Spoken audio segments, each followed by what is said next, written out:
Bonjour tout le monde, ici Christian. J'ai été agréablement surpris et même vraiment estomaqué à un certain point. Je regarde encore mes anciens collègues de Master of PixInsight discuter entre eux et depuis le 14 décembre 2023, Blur Exterminator, la version 2.0 avec l'intelligence artificielle version 4 a été relâchée. Mais Russell Crowe a fait une mise à jour sur son site internet. Le lien de référence sera dans la description de la vidéo. Et je vais vous avouer, j'ai été agréablement surpris que je n'utilisais pas Blur Exterminator de la bonne façon. Il y a vraiment une différence énorme entre les captures de base que l'on peut voir venant du capteur. Ici, une déconvolution effectuée avec la version 2 de l'intelligence artificielle, de l'instrument Blur Exterminator. Et ici, avec, on va changer de souris. Ici, vous voyez très bien la dernière version qui nous donne encore beaucoup plus de détails fins et une déconvolution vraiment très particulière.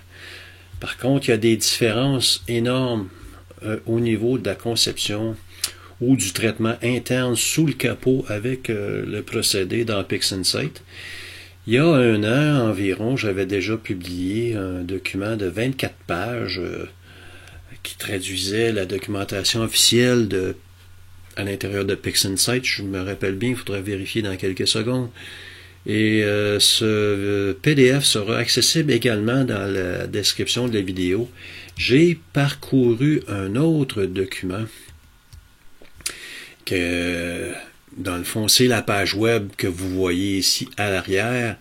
Je l'ai traduite avec des captures d'images, des captures d'écran pour vous donner le document, le nouveau document que je vous présente. Et on voit la nuance entre chacune des captures et les définitions du procédé Blur Exterminator.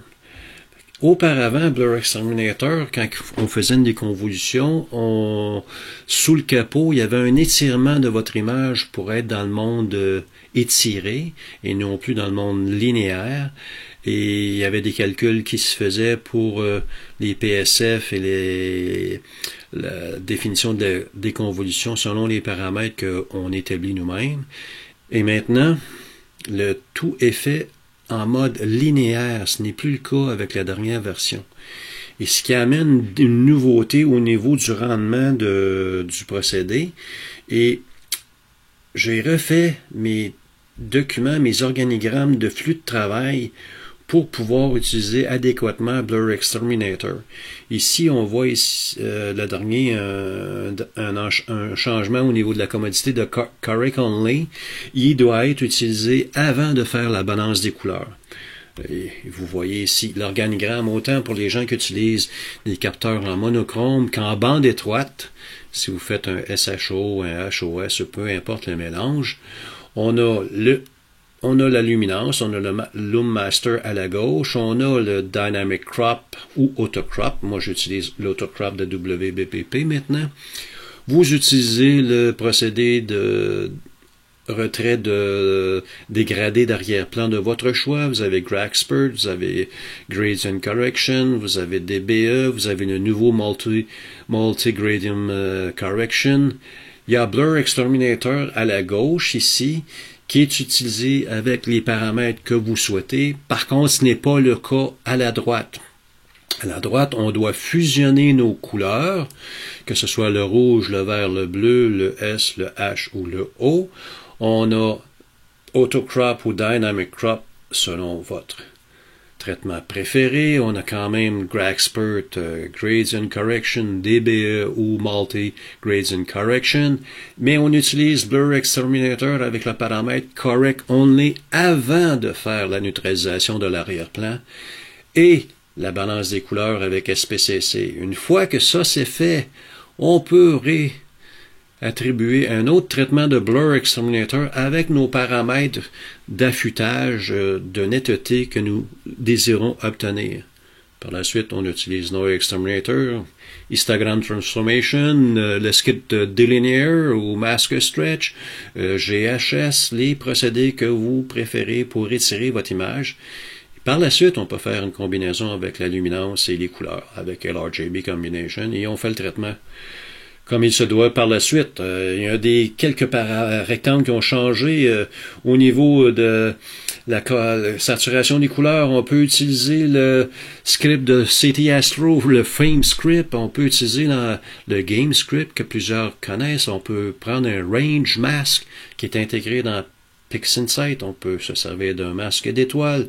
Moi, je travaille une copie qui est sans étoiles et ainsi de suite. Donc, le reste du traitement est vraiment comme vous êtes habitué de le faire. Pour les gens qui utilisent, capteur OSC, on a notre master en RVB qui est généré par la caméra, on a un autocrop, on a MCG, DBE, CG, Grexpert, Background Utilization, SPCC, et par la suite, on utilise Blur Exterminator comme vous l'utilisez depuis toujours avec vos paramètres d'affûtage, de netteté selon vos goûts à vous, et on fait Noise Exterminator et le traitement complet. Fait qu'ici, je vais aller dans PixInsight. C'est le M16, mon aigle que j'aime beaucoup, que j'ai traité avec la nouvelle façon de faire pour avoir encore plus de petits détails très fins au niveau des piliers de la création et les nuages à l'arrière de celui-ci. On va aller voir l'historique de traitement, si vous voulez bien, ensemble. Donc, je vais charger mon historique et vous pouvez voir que j'ai fait quelques manipulations durant tout le précédé. Donc, je vais revenir avec l'état initial. Je vais ouvrir mon STF pour pouvoir étirer mon image. Petit crochet pour le lier avec le document. Un étirement lié et un autre non lié. On a ici la fusion des couleurs entre S, H et O. Il y a eu un DNA Linear Fit pour équilibrer la luminosité entre chacune des couches, ma référence étant l'hydrogène alpha. Par la suite, j'ai utilisé SFCC, la calibration du flux de spectrométrie, pour avoir les calculs dans chacun des filtres. Moi, j'ai utilisé Multiscale Gradient Correction, qui me donnait un rendu pas mal intéressant. Je me suis créé une zone dans un aperçu pour pouvoir faire la neutralisation, mais avant, j'ai appliqué Blur Exterminator, mais avec le paramètre Correct Only. Si je viens voir ici Blur Exterminator, qui est plus bas dans mon cheminement, je l'utilise donc deux fois. Je vais ouvrir Blur Exterminator, je vais réinitialiser le procédé et vous sélectionnez ou vous vérifiez que vous êtes bien sur le IA4, le dernier, qui est la meilleure application en soi, et vous appliquez Correct Only pour l'intégrer à votre procédé. C'est ce que j'ai fait. Ça a, comme tel, réaligné les PSF des étoiles pour avoir un rendu vraiment plus efficace pour le retrait, la neutralisation de l'arrière-plan. Ici, je vais faire un autre STF non lié. On a quand même un arrière-plan qui est beaucoup plus net, beaucoup plus foncé. J'ai appliqué par la suite SPCC pour la calibration, la balance des couleurs selon les étoiles, qui me donne des chiffres vraiment pointus et adéquats. J'ai appliqué Blur Exterminator avec mes valeurs à moi par défaut, qui sont à 0.5. Si on revient voir Blur Exterminator que je l'ouvre, moi j'aime bien avoir un ajustement stellaire à 0.5 et un ajustement non stellaire à 0.5. J'y vais avec parcimonie, ce qui me donne une déconvolution vraiment fort intéressante. Je vais double-cliquer sur mon historique. Vous voyez que les étoiles ont été rétrécies et ont enlevé les aberrations. Et Blur Exterminator a besoin des 3 couches couleurs pour faire le travail, pour éliminer les aberrations qui pourraient être différentes entre chacune des couches couleurs. C'est possible que le halo dans le filtre bleu soit plus prononcé que sur le filtre rouge ou le filtre vert. J'ai ensuite retiré le bruit avec Noise Exterminator et j'ai retiré mes étoiles pour me donner une image qui est quand même vraiment intéressante de base. Ici, j'ai fait aucun traitement à part que d'avoir équilibré au tout début la luminosité avec DNA Linear Fit. Qu'est-ce que j'ai fait par la suite? J'ai utilisé Narrowband Normalization pour donner ma petite sauce au niveau du S2, des teintes orangées. J'ai diminué le vert avec SCNR qui est intégré dans le procédé Narrowband Normalization que vous connaissez déjà. Ici, en mode SHO, j'ai préservé le HA et je suis venu jouer avec les curseurs pour me donner les couleurs que je voulais bien voir dans ma fenêtre d'aperçu. On a quand même un rendu vraiment intéressant. J'ai changé l'identification de mon document pour SHO et par la suite, j'ai fait un étirement, un outil que j'aime beaucoup travailler dans ce temps-ci. Je vais réinitialiser mon STF parce que je l'ai étiré avec GHS, une première essai. Je n'ai plus besoin de mon STF. J'ai un deuxième essai pour des contrastes locaux un peu plus intéressants. Ça, c'est vraiment une question de goût personnel. J'ai fait un LHE avec 25 pixels de diamètre pour me donner un premier contraste sans être trop perceptible. J'ai fait un autre LHE avec 110 pixels de diamètre pour avoir des nuages un peu plus prononcés dans une grandeur plus intéressante.